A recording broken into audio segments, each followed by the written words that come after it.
before we start, before I introduce Dean Joe, I want to go ahead and share with you a virtual video. This is something new. So first of all, I want you guys to please bear with us as we try this new virtual tour. It is, I'm going to narrate it for you, but I'm going to take you through Surbeck. Now, I do apologize because I took this video yesterday. It was about 10 o'clock in the morning. Wednesdays are a big class day. 10 o'clock is a big class time. So Surbeck doesn't look like it normally looks. It really gets lively around lunchtime and in the morning at breakfast. In the evenings, it's completely full. So with that, let me take you through our tour.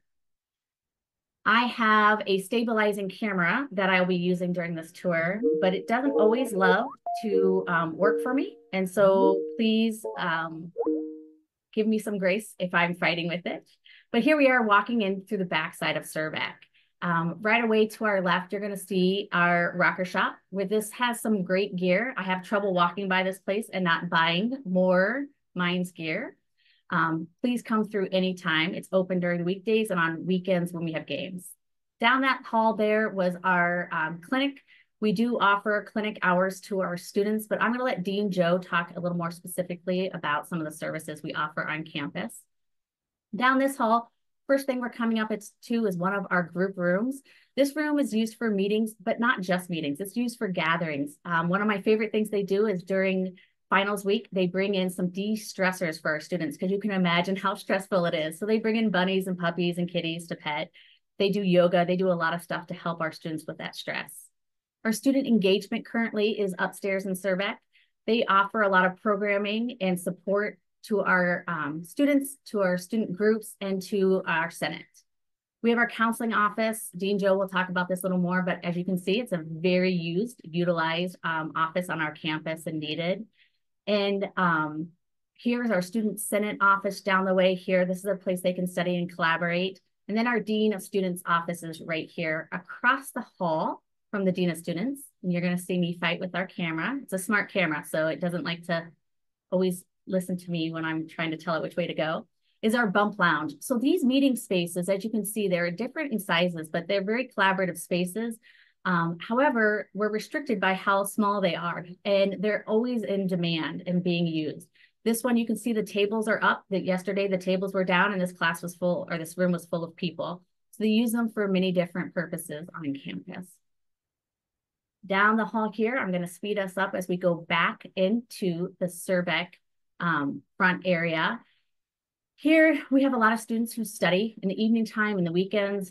Constantly, students are here studying. I'm always surprised, and some people have their very own home spot, so you can always find them in their same spot.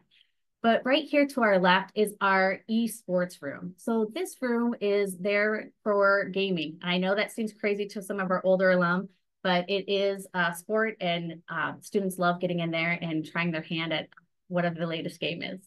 Our Beck ballroom was dedicated a little more than a year ago. And as we enter it here, you're going to see it's empty because it's being set up for Mole Day, which I believe is happening today. We do many events in this room. We do cultural events, community events, campus events, faculty, student events. Here are some pictures from our cultural expo. You can see we've got a diverse student body, and we love inviting our community in to engage with them.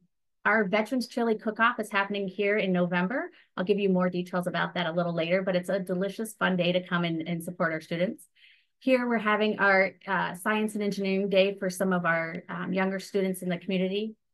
We do our gala here. As you can see, Les Rose here, he just donated $6 million. And if you haven't heard about it, please reach out. I'd love to share that information with you. We have campus, we have community. We do a lot of gatherings here in the Beck Ballroom here in Surbeck. We also do our senior design projects. When you're at this event, it is side to side, like you can barely get through. There's so many people. Here's our honoring ceremony for our Native American students, Diwali night, which is a fun night. And look at the community that comes out. I mean, look at that standing room only. It's amazing, it's fun, but we're busting at the seams here at the Surbeck. This is our Go to Minds event. Again, hard to walk around because there's just so many people at those events with our limited space, but it is well used. We're gonna quickly pop downstairs. As we go down, you're gonna see we're going by the cashier's office. This office is mainly used online. People don't go just like to banks anymore, so our students don't go in person. We had the mail room to the left there. We have over 1,000 students that live on campus, and that is where they claim their mail.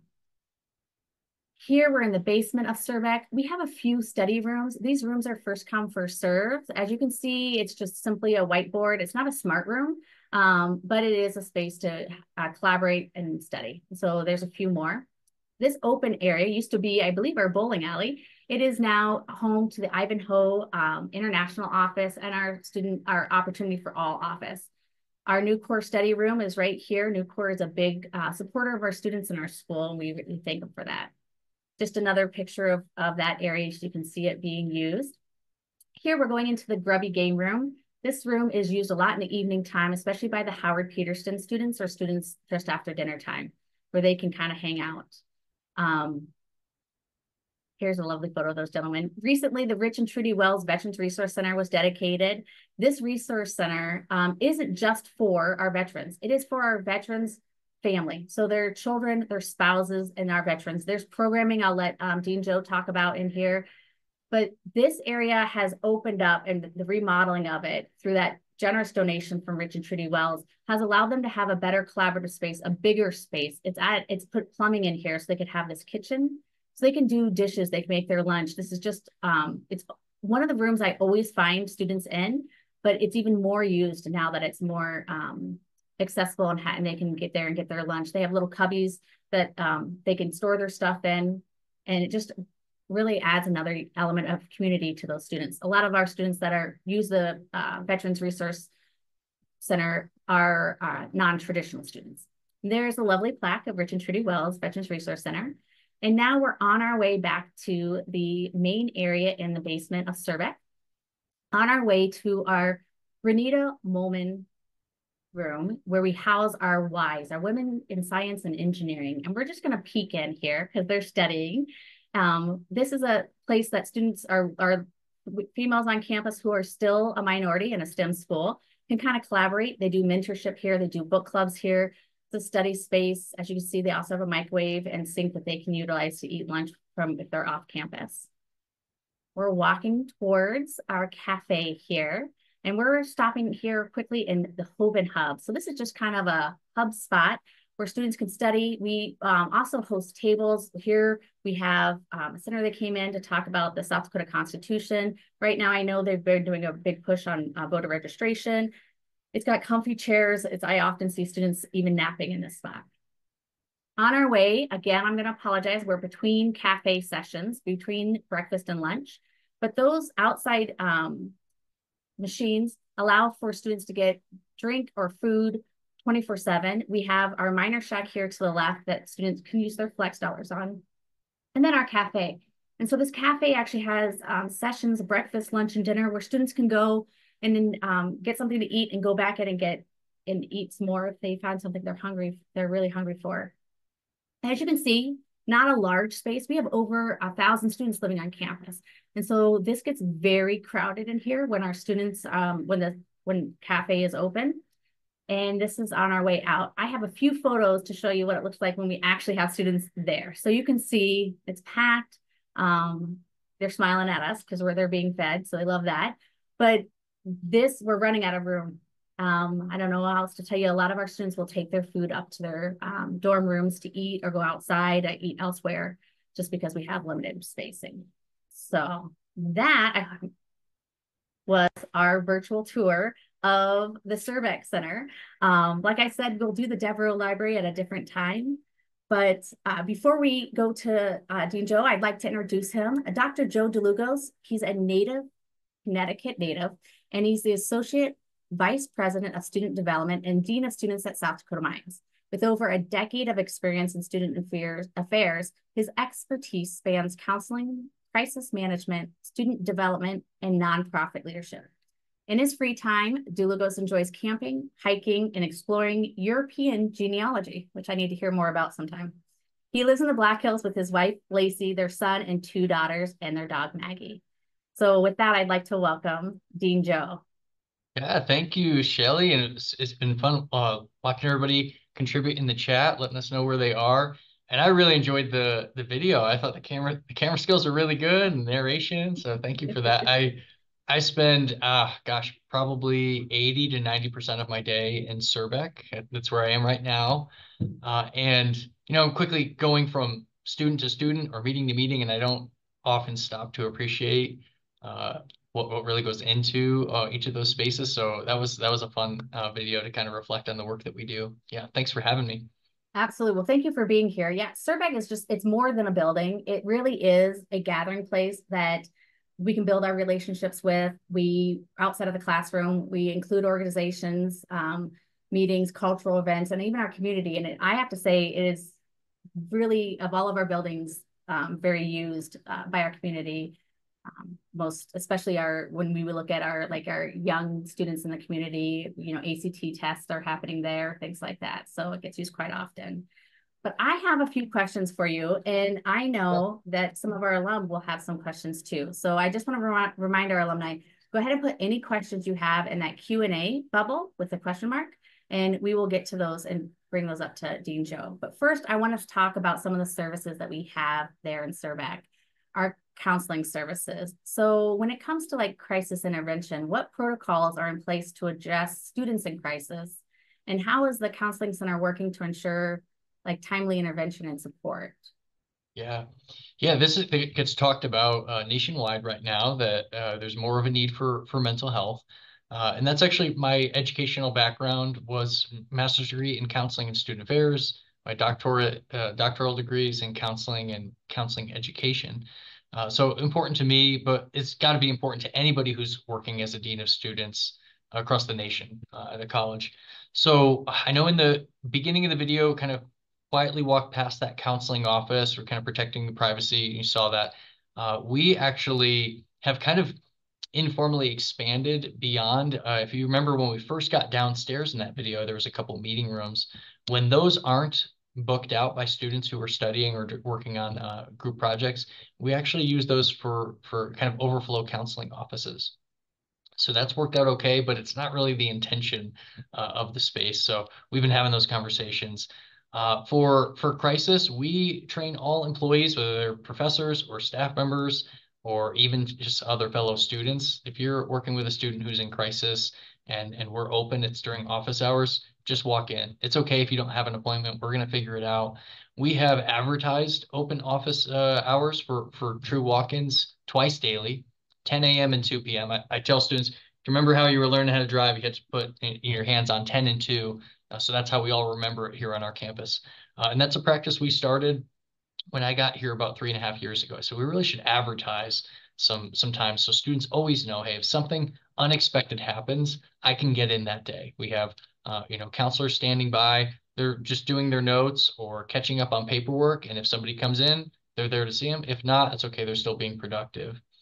So we're really proud of the services that we're able to offer. We haven't had a waiting list in, oh gosh, probably about 2.5 years at a time where other campuses, I hear some horror stories where, they're stuck. They've got waiting lists for 12 to 16 weeks and putting students into the community for services, but sometimes community therapists also have waiting lists. Mhm. So we're doing really good. That is a testament to the staff there and also the interest from local graduate students, people who are trying to get their master's degree in counseling. They need internship and practicum hours, and they love working at our site here with our students. So they will come and get those hours, and our students get to meet with them as a counselor in training. And I think it's working really good. Like I said, we haven't had a waiting list in about 2.5 years. I didn't ask you this or let you know that I was going to ask you this, but do you have any idea of the percentage of our students that use our counseling services? Yeah, so before COVID times, nationwide, it was usually about 7 to 9% of college students were using counseling services. Now that might not be every week. They might just go once or twice and solve their problem, and then they're good for the rest of the year. After COVID, that did tick up. We are consistently sitting about 15%, 18%. So that's a lot. We've had our new class that just came in was just shy of about 500 students. We've already seen over 90 new students in the counseling center.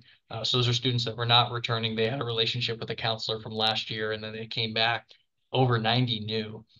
We push about 400, 420 appointments each month. Wow, that's great. So tell us what initiatives are being undertaken to reduce some of the stigma associated with seeking mental health assistance. Yeah, and in the last, I would say the last 3, 4, 5 years, we really haven't had to do much because society and Generation Z and just students in general and a lot of nonprofits, they're doing that work for us. So we're not having to spend a lot of our time and energy out there of, hey, come use the counseling center. It's confidential, it's free. The students just kind of know that and they expect that it's going to be there and available for them. One nonprofit that we partner with here in South Dakota is called Lost and Found. And they do some great educational um, sessions and opportunities, and they're really helping reduce that stigma. They work with young adults, anybody from age 10 to 34, which our traditional age students certainly fit in there. So they've been a really strong partner with that outreach. But like I started sharing, I think our students do most of that for us. We really don't have to push that, which is good. We shouldn't. Uh, a student who thinks they need help or has a friend that they want to get help shouldn't have to give pause to, oh, well, what if somebody sees me, or what if my parents find out? We're really pushing back against that stigma. Excellent.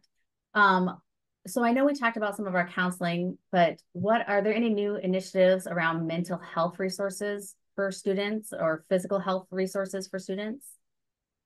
Yeah, and we walked in the video, of course, walked past our student health services, our clinic here in Surbeck. They're open 30 hours a week.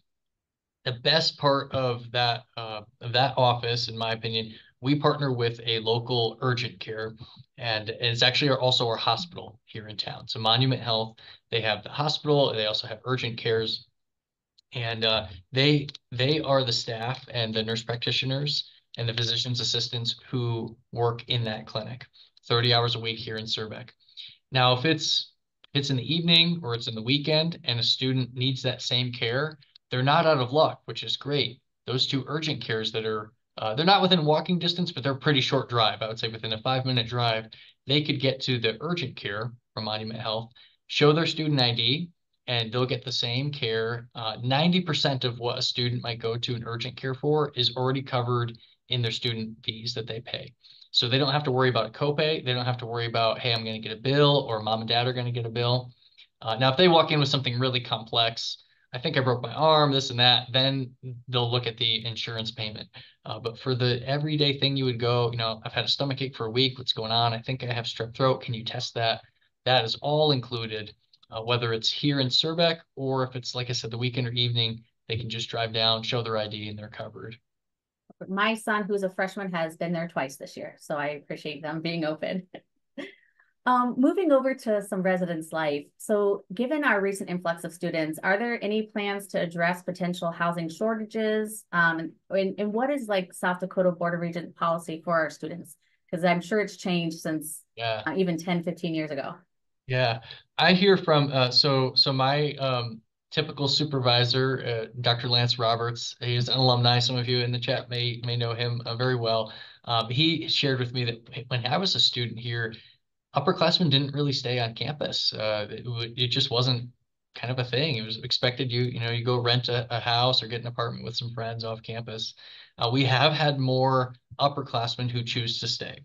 So the Board of Regents policy for any of the public schools in South Dakota, your first and second year out of high school, so most of our traditional freshmen and sophomore, we do require them to live on campus with us, learn those skills, build that community. Now, of course, if they're commuting from mom or dad's house within ours is about 60-mile radius. So, anywhere from Spearfish, we'll let them live with mom and dad. We know where they are. We know they're safe, getting taken care of, eating well. Um, but beyond that, about 85, 90% of our freshmen and sophomores, they live on campus with us. Then once they hit that junior year, senior year, grad school, they can decide, and more have been deciding they want to stay with us. Part of that is convenience and price. Another part of it is we have more options for upperclassmen. We've got suite style residence halls. We have apartment complexes that we rent out that are here within walking distance. So it's just more desirable options for them.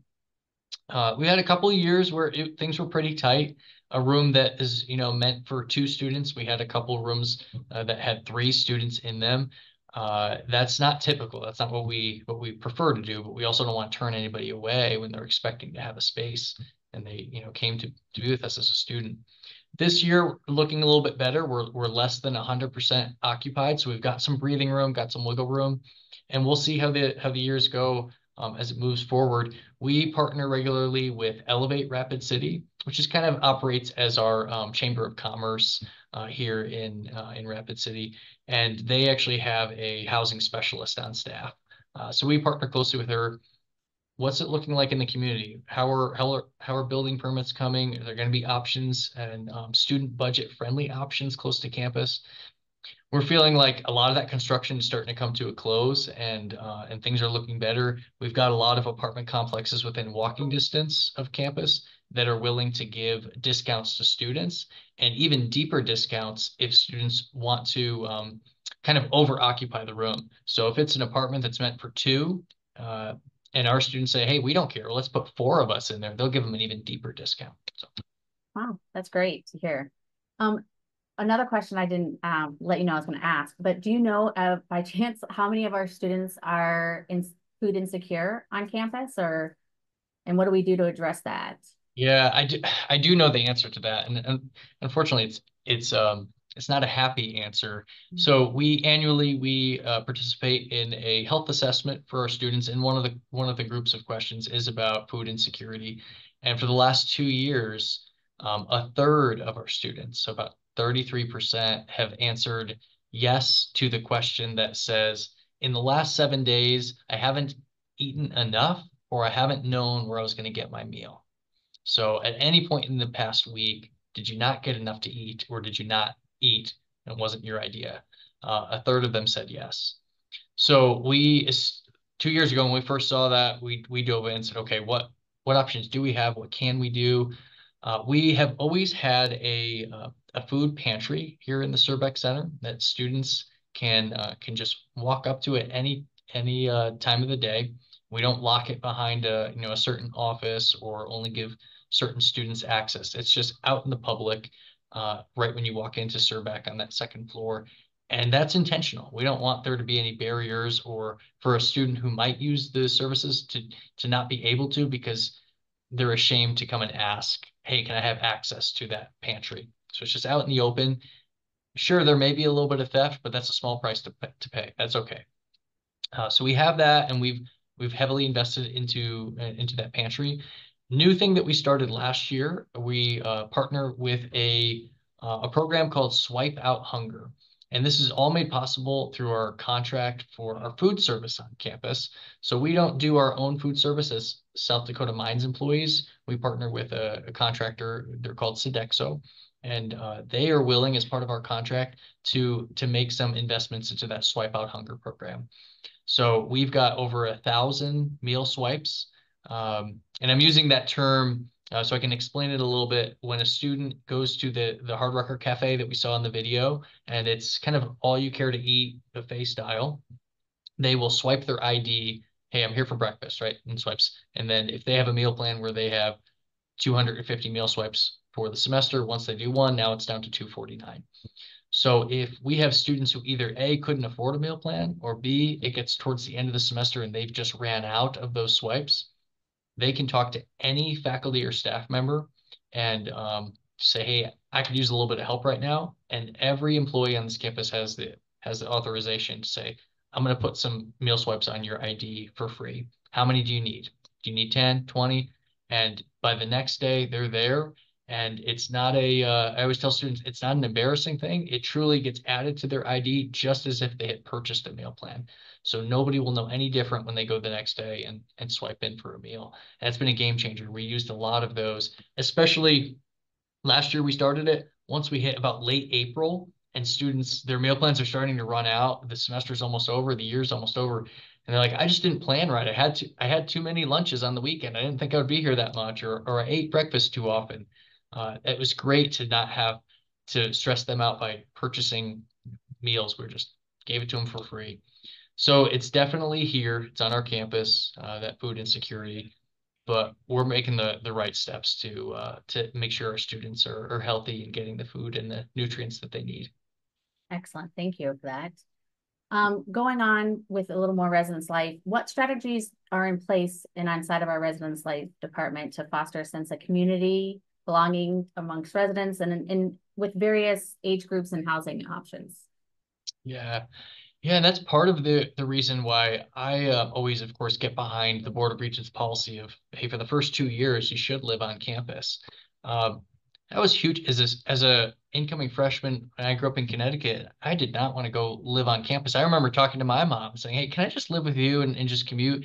And she was great. She was like, "Absolutely not. You're going to go live on campus and learn how to be in community and share a room with people." And you think about it, decades ago, a lot of our students, they had to share a room with siblings. That is almost non-existent nowadays. Most of our students have their own bedroom and bathroom. So it can be eye-opening. We put a lot of attention and focus into how we train the RAs, so the resident assistants. And where at some schools, or maybe decades ago, most of their responsibility was, of course, keeping people safe and, busting up the parties. That's really a very small percentage of what they have to do here at South Dakota Mines. Their main responsibility is building that community on the residence hall floors. And of course, how they do that as an RA on a first year or freshman floor, it can be very different than the RAs who are working in our upper class apartments. The attention to, okay, how do we start these conversations with roommates? When is it okay to bring friends over? How late is too late to study? How much noise are we going to make when we're waking up in the morning? That sort of thing. We're teaching that in those freshman residence halls. Great. I agree. My daughter, who's a junior, spent her first 2 years on campus. And one of the things I like to remind people is you're more likely to graduate if you live on campus than living at home your whole time. So I think there's a lot of important relationship building that happens there. Definitely. And I think they get better answers when they're on those job interviews and they get some of those questions. Tell me about a time when you had to navigate a challenge with somebody who disagreed with you.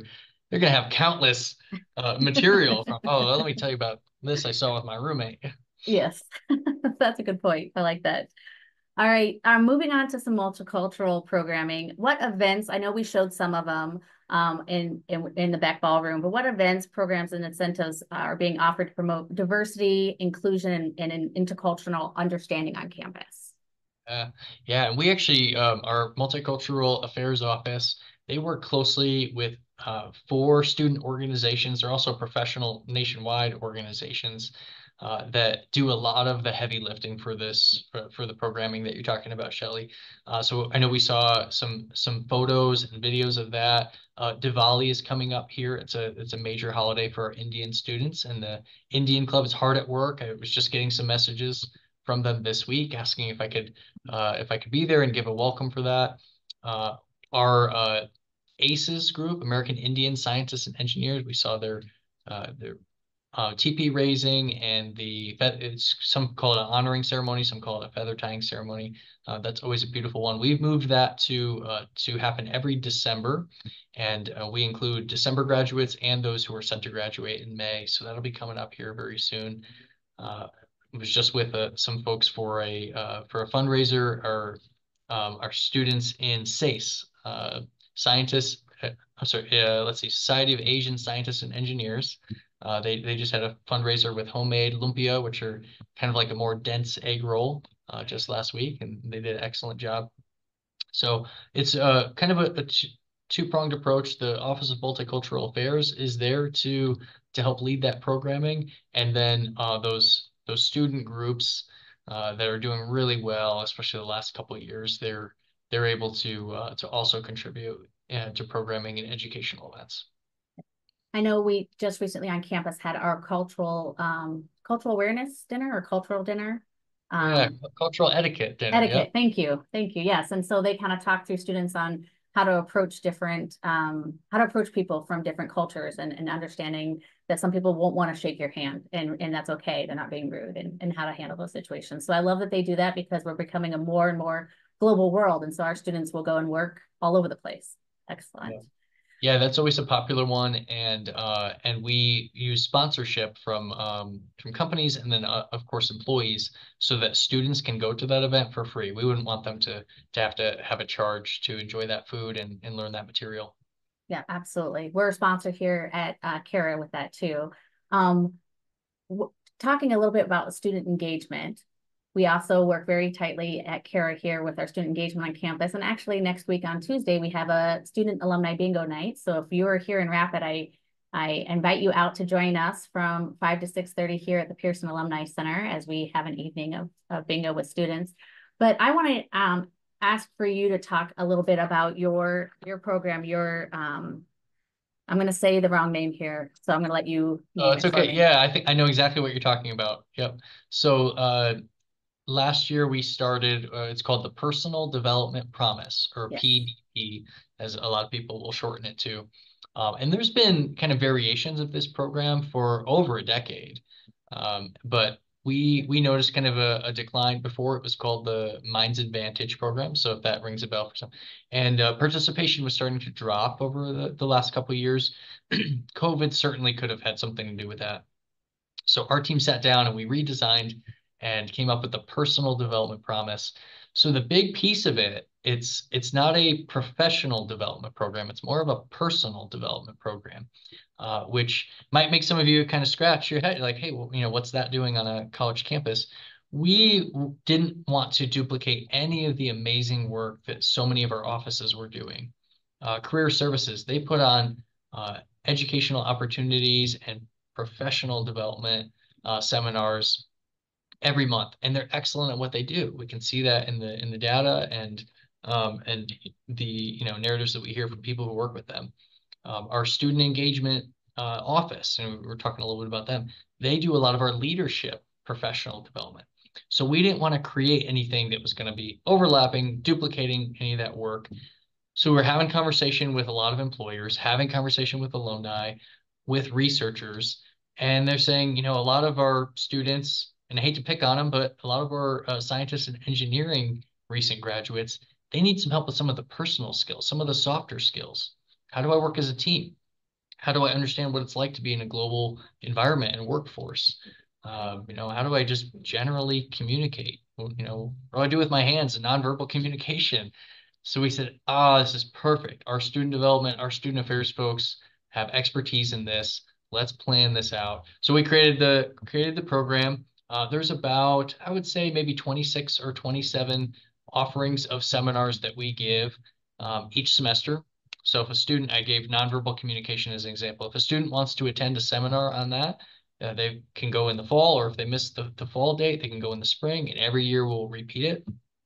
And then we have some really unique and exciting opportunities and benefits of them participating in that. Once they say, yes, I want to be a part of it, we'll assign them a mentor, which is a staff person who works in student affairs. I've got two mentees right now. And they also they can meet with that mentor whenever they want, but we'll have required meetings once a semester. Once they hit the 50% completion mark, we want them to be rewarded for that. We don't want them to lose momentum. So at that point, we will literally pay for them to go get a passport. Or if they already have a passport, we'll just give them uh, I can't say cash, we'll give them a check for the same value of how they purchased that. And that's because that global awareness is a part of the program. And so it's a kind of a direct benefit to what they've been learning. And once they hit 75%, they can apply for special end of the year scholarships. And then once they hit 100%, they're given a really nice award and recognized at an annual dinner that we have. So there's all sorts of, you're not going to see any like resume workshops. You're not going to see any how to be a great leader in that program, but things like nonverbal communication, outdoor survival skills. What if my car battery dies and it's negative 10 degrees? We do that one. We've got a basic self-defense, basic food safety. What do I need to know uh, about having a will, that sort of thing. So we've got, yeah, like I said, about 26 of those seminars. It's been really popular. Gosh, I had the numbers. I think about it was either 250 or 300 students participated in something just last year. And that was the first year we did it. So it's only going to grow from there. That is great. I know Dean Joe works with student engagement in across campus through our camp teams, through career services, and even us at Cara. We offer a campus to career session once a month. And this coming November, it's going to be work-life balance. And so they're going to hear from some alumni to hear about how they handled their work-life balance, both from a workaholic to someone who has really good limits. So if you as an alum out there want to participate and give back to our students, please reach out to either Dean Joe or I, because we'd love to plug you in somewhere. We're getting close to the end of time. So I have one more question that I'm going to ask you to cover anything I missed that you wanted to speak on.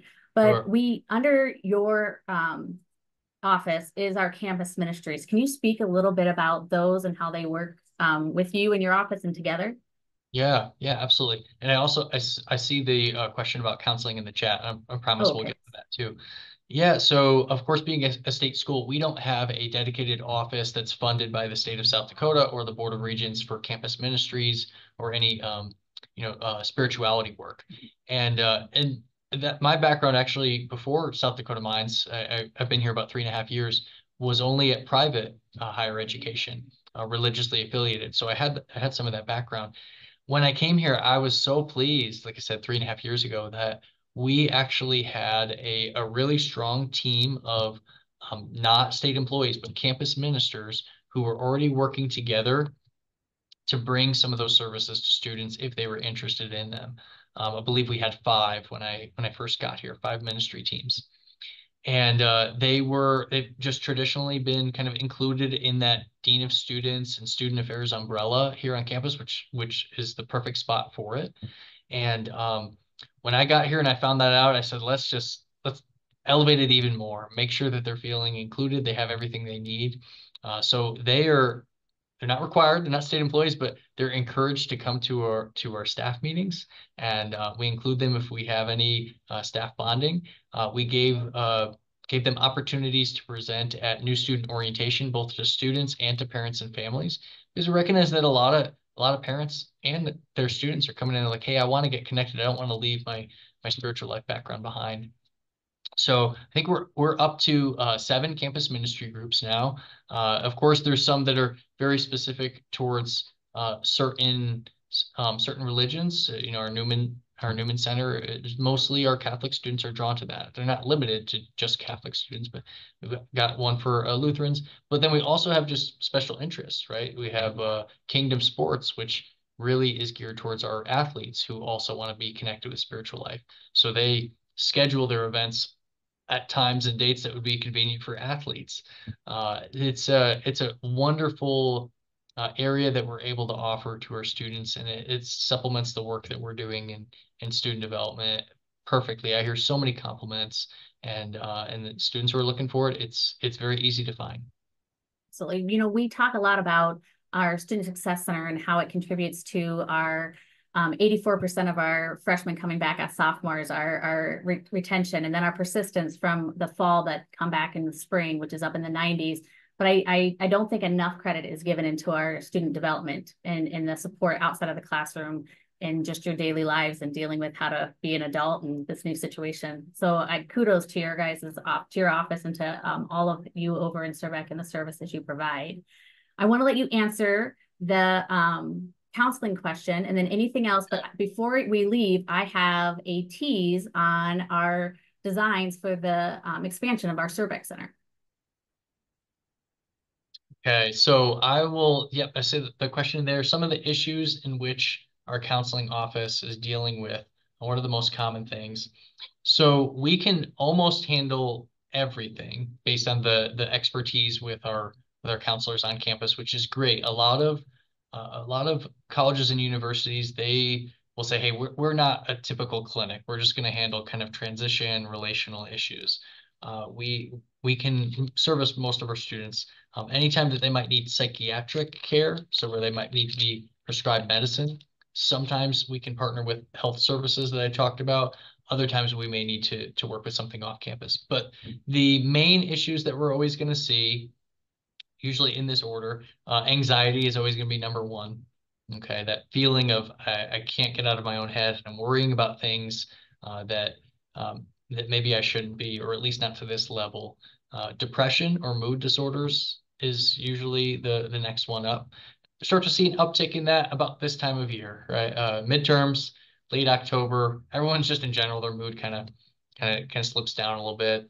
It's dark more portion of the day, and then the other things are transition and relational issues, like I talked about. So I'm struggling to still have a successful relationship with mom and dad now that I'm a college student and learning all these new things, or my romantic relationship from back home is not working out long distance like we thought it would. So to go through that. And then, of course, we're going to have a smaller percentage of heavier things. Students who are dealing with trauma or other diagnoses that might not be as common as the ones that we see with anxiety and depression. Thank you. Yes. It's definitely a service that is needed and used quite often on campus. So, Dean Joe, was there anything, any topic that I didn't touch on when it comes to the services that you provide to our students that you wanted to talk about? Yes, the once a month, usually typically about once a month, I get to go to, we call it Go to Minds here, kind of the open house for high school students who are exploring their college options. And I've noticed a very obvious uptick in questions that I get when I'm at those events about, hey, what options do you have for study abroad or education abroad? So I'll just quickly give mine in case that's also becoming more popular in alumni circles. I don't know, but we absolutely have that offering. We have our office. It's called the Ivanhoe International Office. And we've got staff dedicated to not only making the process of welcoming international students seamless, but also successfully sending out students who, are domestic students if they want to go do a education abroad opportunity. It's not limited to like one semester abroad or 1 year abroad. Last year we had students in Australia and Scotland who did do that for a full semester. This year we have one in the Netherlands. But in the past, we've had students, and it's been really popular. Like, I don't want to go for a whole semester. I found this summer research opportunity. Most of the time they're paid, which is even better. Or I found this spring break thing where I can take, a 3 credit class over just 1 week. So we have those options as well. We've got a bunch of exchange partners. We've got a student from the Netherlands right now, and we sent a student to the same college. So they have one and we have one. And the one that came here from the Netherlands, she said, I love it here so much. I'm going to actually stay for the spring semester too. That's great. Yeah, we've just been getting that question more often. So I kind of wanted to give that office a little bit of a shout out. I appreciate that. My junior at Mines is actually doing all her application to go to Budapest next semester to do her study abroad. So it is Awesome. the ladies there, they do an excellent job, and it just expands your education, that study abroad. Yeah. Well, I promised everyone a quick tease on our expansion that we're doing here for Surbeck. So here's a rendering. I just have a few renderings I want to share because, as you guys know, that Surbeck Center is the heart of South Dakota Mines. It's where we gather, where the community gathers, where our students gather to do picnics, to do coronation. It's used constantly. This is really the hub of their life here on campus. And it's about to go a major expansion. And it can't be overstated how this is going to impact all those services that Dean Joe talked about, and then also our cafeteria area. So we're getting closer to breaking ground. We hope to break ground. Hopefully, it'd be lovely if we could do it by this spring. We're about 87% there for fundraising, and our development officers, our advancement office is doing a great job going out there and finding our alum, our community that would be interested in participating. If you are, I'm not the person to talk to, but I can definitely get you in touch with the person you do want to talk to. But here kind of, the Surbeck is kind of our welcoming front door to campus, where prospective students, families experience that kind of energy and warmth, that's undeniable spirit that exemplifies South Dakota Mines education. As you can see, kind of our outside eating area, you see that there's a bricked in area there. That's just for those cafe eaters so that they can go back in and get more food, because as it is now, once you're in that cafe, if you leave, you're out. And so just to kind of offer that outside seating expansion. So I'm going to take us in through that lower level. And as you walk in through the lower level, you're going to see a donor wall. We'll have that gentleman is on his way down to the cafe. This is stairs to go upstairs. We have something similar to this in our MI building. This allows for a class or a talk or students to even eat in these that wooden area of those stairs. So they can actually sit there, they can study there, or we can actually have a class be taught or a speaker come in and speak. So it's kind of a fun multi-use area. Getting upstairs, we have our welcome center. Like I mentioned, Surbeck is the front doors of our campus. And so we have students that come from the community that do our ACTs. If they want to come and check out campus and do a walkthrough, this is a great place for them to meet and start that experience. We kind of have a wall, and as you can see, the wood on that window there kind of goes along with some topography here in the Black Hills. And it also helps us to expand that cafe area. So like I mentioned, we have over 1,000 students that live on campus. And if you live as an undergraduate and you live in one of our 3 freshman halls or our Placer Hall, you're required to have a meal plan.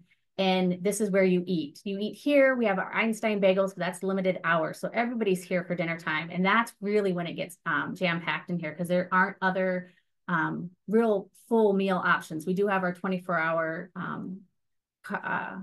like shop that students can go through, but it's more of a snack than a dinner. As I take us back outside, you can kind of just see how it just expands on that. If you want to know any more about this, again, I would love to introduce you to our subject matter experts that we hear.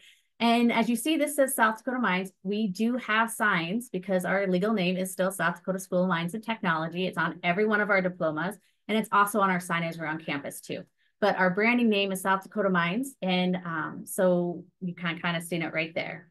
But this building just kind of helps us to have a better ability to recruit, retain, and graduate future generations of STEM professionals and problem solvers. And as you all know, they're leaders in our world that we desperately need. And I can't say that I'm proud to say that not every college can say that because all of our degrees, there's not one of them that you sit there and go, oh, you didn't need to go to college for that. You needed to go to college to go out there and be an electrical engineer. And so we are just proud to be able to offer the services that help support those students through their time on college. So I just want to double check to make sure no one had another question out there. We have a quiet group today, but I appreciate you all being here. And Dean Joe, I really appreciate your time and reaching out to our alumni community. As I mentioned, we will be sharing a follow-up email with all of you that'll have this video.